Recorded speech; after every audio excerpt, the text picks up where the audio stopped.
Hablemos ahora de la prueba de Breuchi-Godfrey. ¿Mm?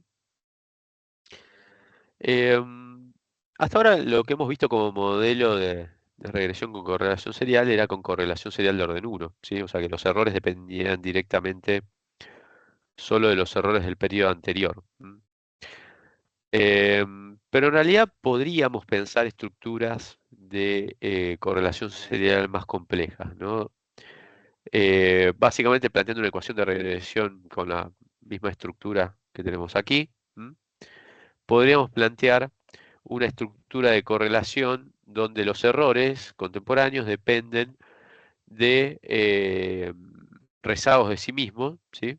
Los errores rezagados hasta p periodos hacia atrás, ¿sí? En este caso, dependen de manera directa, ¿sí? Fíjense, acá estamos siempre hablando de dependencia directa, porque en este caso, recuerden que las covarianzas o sea, la covarianza del error con el error en t-1 y la correlación también era distinta de cero, pero también era distinta de cero la covarianza del error con el error dos periodos hacia atrás, por más que el error dos periodos hacia atrás no entra en esta ecuación.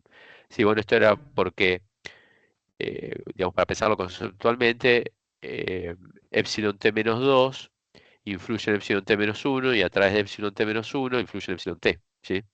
En el caso de correlación serial de orden 1, ¿sí?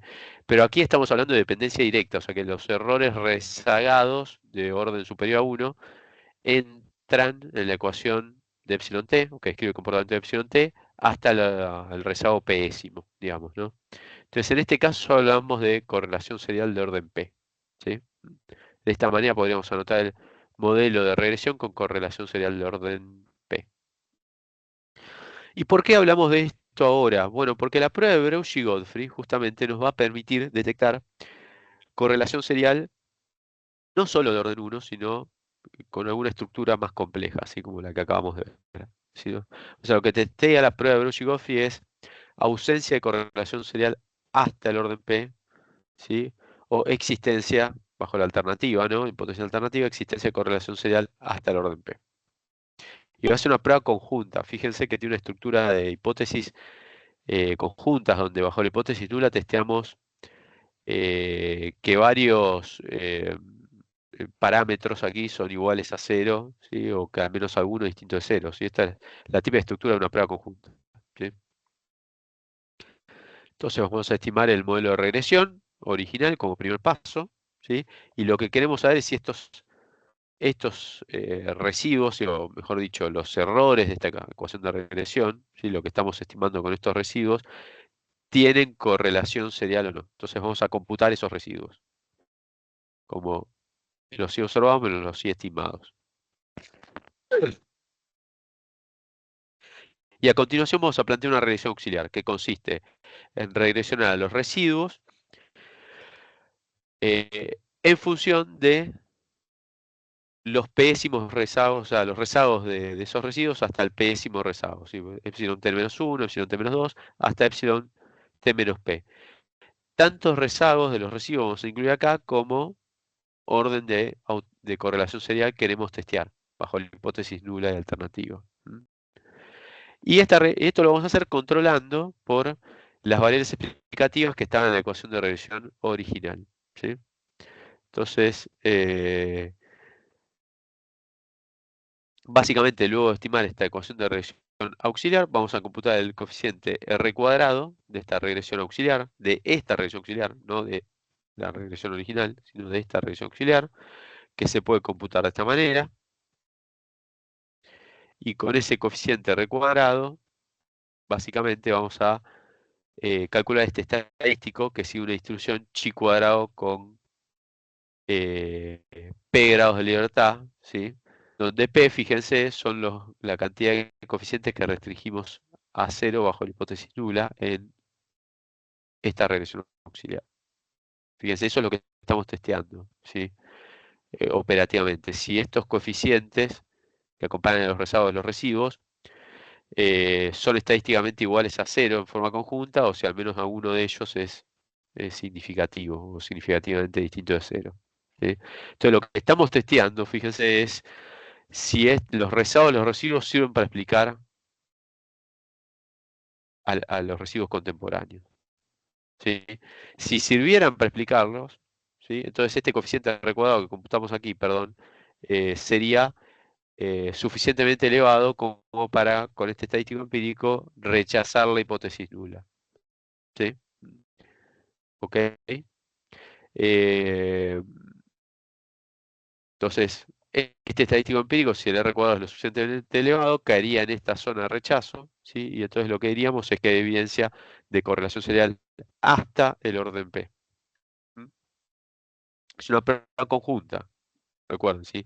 No es que hay correlación serial al orden P, sino que hasta ese orden hay alguna evidencia de correlación serial que podría ser de orden P o de algún orden inferior, ¿sí? O sea, digamos, las variables que son significativas, como esto es una prueba conjunta, podrían ser todos los resultados de los residuos, solo uno de ellos o solo uno de ellos, ¿sí? Eh, ok, y si el R cuadrado entonces no fuera lo suficientemente elevado, entonces eso indica que los residuos contemporáneos no se pueden explicar de manera significativa con rezado de sí mismo. Entonces ese sería el caso de ausencia de correlación serial, ¿sí? Entonces en ese caso no rechazaremos la hipótesis nula, porque el estadístico empírico caería por aquí, y concluimos que no hay evidencia de correlación serial hasta el orden P, ¿sí? Comentario al margen, ¿sí? Comentario al margen sobre esta prueba y algo que vimos hace algunos videos, ¿sí? Cuando hablamos de la semana de teoría sintótica, ¿sí? En alguna semana pasada. Fíjense que esto es una prueba de multiplicador de Lagrange también. Si este es el estadístico de multiplicador de Lagrange, que nosotros lo habíamos visto de esta forma,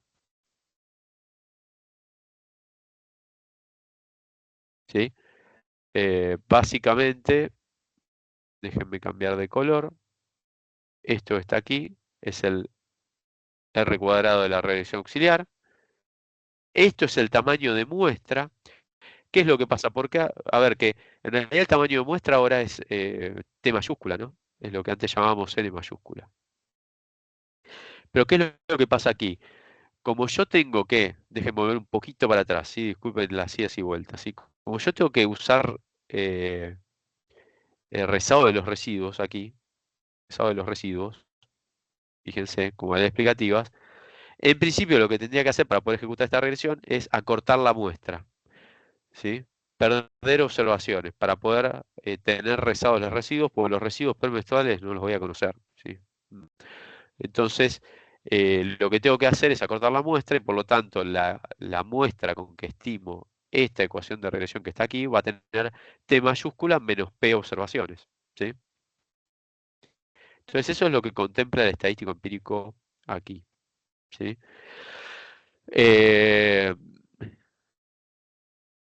a ver, esta es una manera de ejecutar la prueba, ¿sí?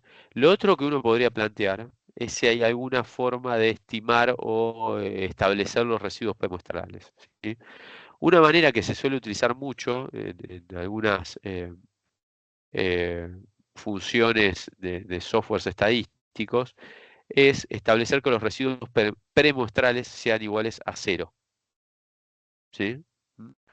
Y entonces en ese caso no perdemos observaciones y el estadístico empírico sí vuelve a tener la forma eh, que vimos nosotros cuando hablamos de pruebas de multiplicador de Lagrange, que en este caso sería T por R cuadrado de G.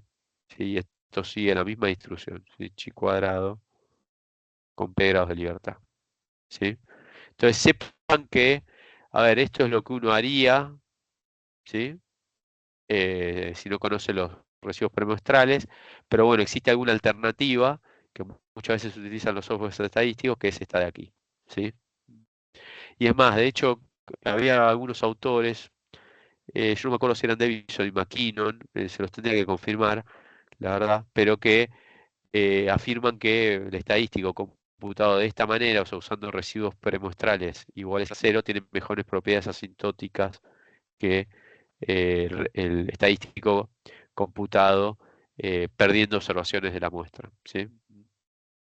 Pero bueno, un poquito en realidad esta digresión era para mostrarles que esto es una prueba de multiplicador de Lagrange, ¿sí? Este es otro ejemplo de prueba de multiplicador de Lagrange que estamos aplicando en esta materia. Así por eso en su momento le dedicamos un rato a ver qué eran las pruebas de multiplicador de Lagrange. ¿Sí? Eh, Algunos comentarios más, ¿sí? Sobre esta prueba de Breusch-Godfrey. Nos permite testear correlación serial de orden superior a 1, lo cual es bueno, pues podemos digamos, testear estructuras de correlación en los errores más complejas. Permite la inclusión de rezagos de las variables dependientes en la ecuación de regresión original, ¿sí? O sea, la prueba sigue siendo válida, o sea que podemos utilizar esta prueba como reemplazo de la prueba de Darwin-Watson en los casos en que tengamos rezagos de la variable dependiente como explicativas, ¿sí? Y supuestos de la prueba, bueno, homoceasticidad, ¿sí? Esta prueba es sensible a la heteroceasticidad, o sea que deberíamos utilizarla cuando se cumple el supuesto de homoceasticidad.